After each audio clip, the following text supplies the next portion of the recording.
Welcome to the Learning Center. In this video, we'll learn about the operations on functions such as addition, subtraction, multiplication, and divisions on functions. I have also attached a free worksheet in description for practice that goes along with the video. Now let's consider two functions.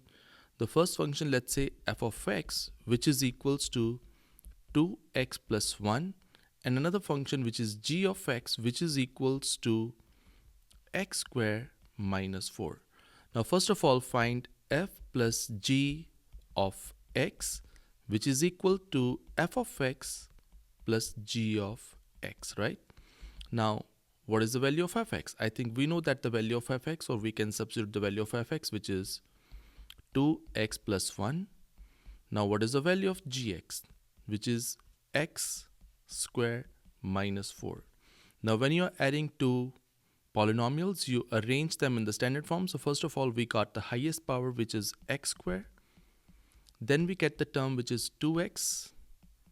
Then we get 1 minus 4. They are the like terms, so we can combine them. So 1 minus 4, that's negative 3 that goes here. And this is the result of the addition of these two functions, which is f plus g. Now consider the subtraction of two functions, which is f minus g of x. We can write this as f of x minus g of x. Now what is the value of fx? The value of fx is 2x plus 1, and the value of gx is x squared minus 4. Now we can see that there is a negative sign outside this parentheses.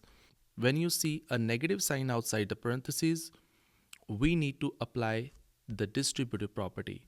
So this gives us 2x plus 1, negative times x squared, that's negative x squared, and negative times negative 4, that makes it plus 4. Now combine the like terms. The highest power for the x is negative x squared. Then we get this 2x.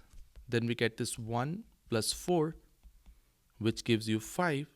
And this is the result of the subtraction of these two functions. Now, what are the results of addition and subtraction? This is the result of addition, which is a polynomial, and this is the result of subtraction, which is also a polynomial. And both the polynomials are not having any root, any radical, any denominator. So in that case, any real number can be possible for the value of x. So here, in this case, the domain is going to be any real number. So domain belongs to a real number, or we can write this as it is. Domain is x such that as x belongs to a real number.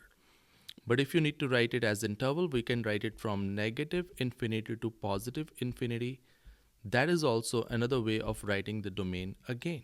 Now usually the domain of f plus g of x and f minus g of x is the intersection of the domains of fx and gx, right? Now we will talk about the multiplication. Now what is f times g of x? Now f times g of x can be written as f of x times g of x. Now plug in the value. The value of fx is 2x plus 1. The value of gx, which is x squared minus 4. Now we can apply here the FOIL method, or we can simply apply the distributive property. Now what is 2x times x squared? That is 2x cubed. What is 2x times negative 4? That's negative 8x. What's 1 times x squared? That is x squared. And what is 1 times negative 4? That's negative 4. Rearranging them in the standard form, this gives me 2x cubed plus x squared minus 8x minus 4. This is the result of multiplication of the functions f and g. Now again, the domain belongs to a real number, which is x, such that as x belongs to a real number, or we can write this as negative infinity to infinity in the interval notation. Now how will you divide the functions? Now divide can be written as f over g of x, which can be described by f of x over g of x. Now our function f of x is 2x plus 1, and the function g of x, which is x squared minus 4. Now in this case we got a denominator, right? And when our denominator is 0, the expression becomes not defined. Let me tell you why. When you divide any non-zero number with a 0, let's say for an example, the numerator in this case is 7. Just for an example, we don't know what's going to be because it's going to be different for different values of x. Let's consider the numerator is 7. Can you count the table of 0 until you get 7? That's not possible. So that's why we say it not defined. So 0 is not allowed to be in the denominator.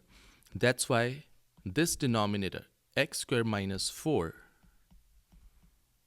should not be 0. Now how you simplify it? There's so many ways to do it. First way, I can apply this identity, which is 4 can be written as 2 square.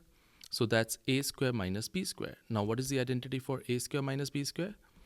That's a minus b and a plus b. Now either the first number, so x minus 2 cannot be 0, as well as x plus 2 cannot be 0. So x is not allowed to be 2, and it's also not allowed to be negative 2.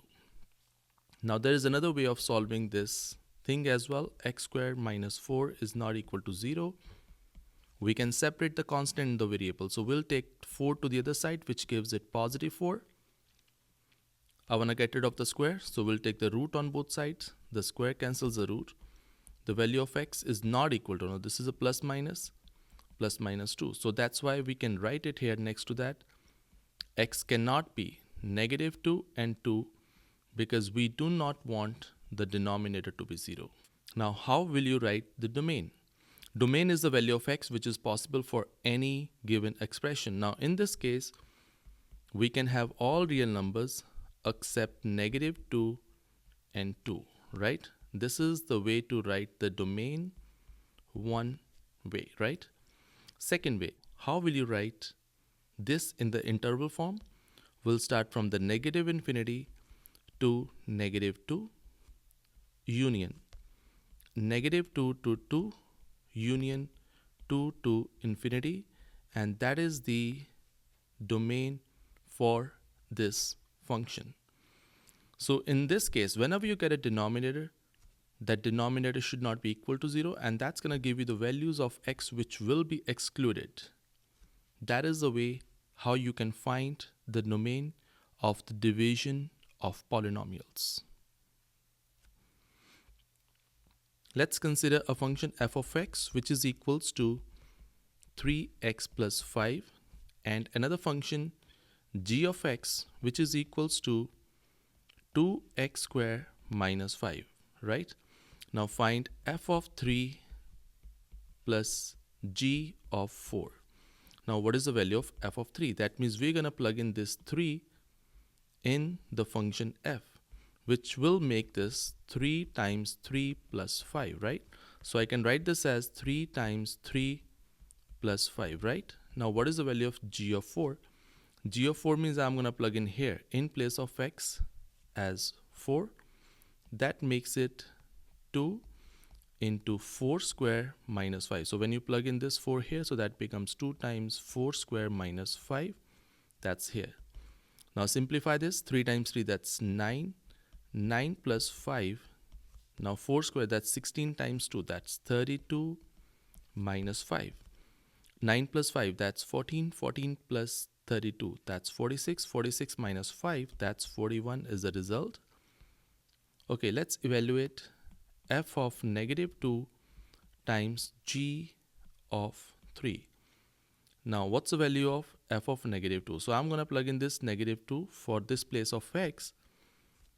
So that becomes 3 times negative 2 plus 5. And I'm multiplying this whole thing with g of 3. That means I'm going to plug in this 3 right here.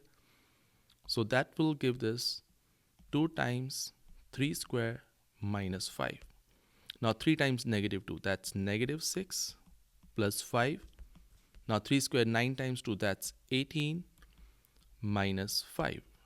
Negative 6 plus 5, that gives you negative 1 times 18 minus 5. It gives you 13. Now what's 1 times negative 13? The answer is negative 13 in this case. Do practice with the attached worksheet in the description. If you like this video, give a thumbs up and subscribe to my channel. Thank you.